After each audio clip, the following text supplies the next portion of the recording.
Who needs to get more involved in Georgia's offense this week and the rest of the season? My answer is James Cook. Now we saw what Georgia's offense looked like against Clemson, and let's be honest, it didn't look good at all. No scores. They were able to get one field goal, but that's not really an offensive score. It's a special team score. The lone touchdown came on the defensive side of the ball. I think James Cook is someone that these Georgia Bulldogs need to get more touches out of that backfield and out as a receiver. Ryan Curley here with Dog Post, bringing you all the details and some commentary along with that. So if you look at James Cook's involvement in the offense against Clemson, he had a fair amount of 9 touches total, which is not insignificant, but I think he just needs the ball in his hands more. I think he's someone that can really churn it out, and he's a big play threat. And he doesn't typically get a lot of touches. If you go and look at even the games where he produces a lot, he's not really getting more than 10 to 15 touches max.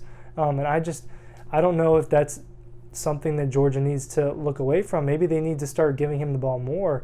I think that right now, if you ask me, with all the injuries to Georgia's offense, James Cook is probably the most versatile weapon they have, as far as just someone who can pretty much do it all for them with the ball in his hands, whether he's coming out of the backfield as pass catcher or he's getting the ball handoff or tossed to him.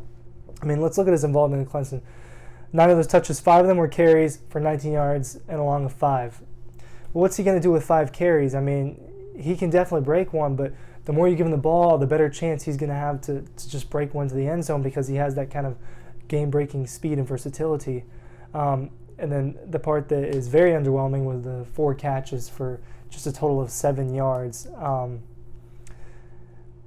That's not necessarily his fault. The game script, that's more on game script, and that's obviously going to change for Georgia from game to game, and we've seen that in the past. But the game script did not have Georgia pushing the ball downfield. Everything was really limited. Runs up the middle, just short dink and dunk passes, and that's why James Cook didn't really get downfield, because they weren't passing to him downfield. Just some of those catches being behind the line of scrimmage just for a couple yards. We're going to learn a lot more about Georgia's offense on Saturday against UAB. This is an opportunity for them to air it out. This is an opportunity for them to get a lot of guys involved in the offense, get down on the depth chart, because it shouldn't be a close game. The only thing is we don't know how much JT Daniels is going to play. We know he's been nursing a core injury. We've learned that this week. We don't know how that's going to affect him on Saturday. This is the first news of it came in the last couple days, so we don't know the exact details on what's it going to look like on Saturday, if he's going to have limited reps, if Carson Beck is going to come in for a longer period of time than we may have thought. We're going to find that out on Saturday.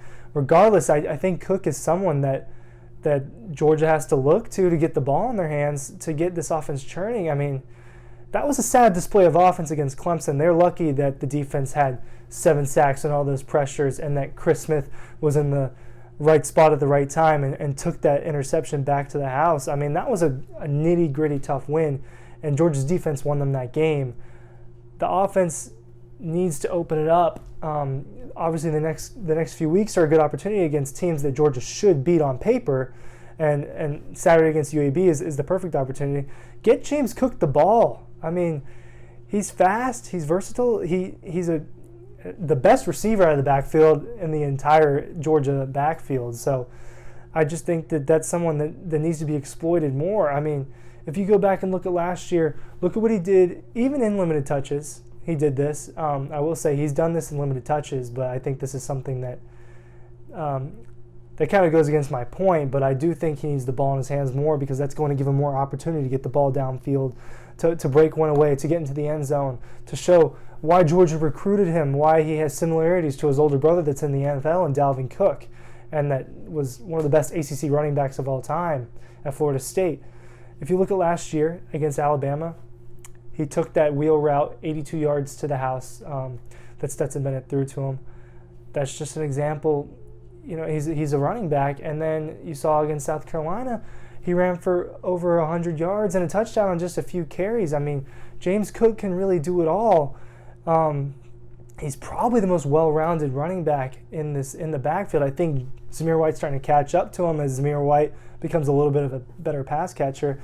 And listen, he's competing for touches, not only with the running backs, but with the plethora of other receivers that Georgia has and that JT Daniels has to divvy it out to. So he's competing for touches, and that's obviously why he's not getting that many in the first place. I just think he needs more, and I think that Georgia's going to benefit from that. And, look, the backfield, I love the backfield. I'm a big Kendall Milton guy.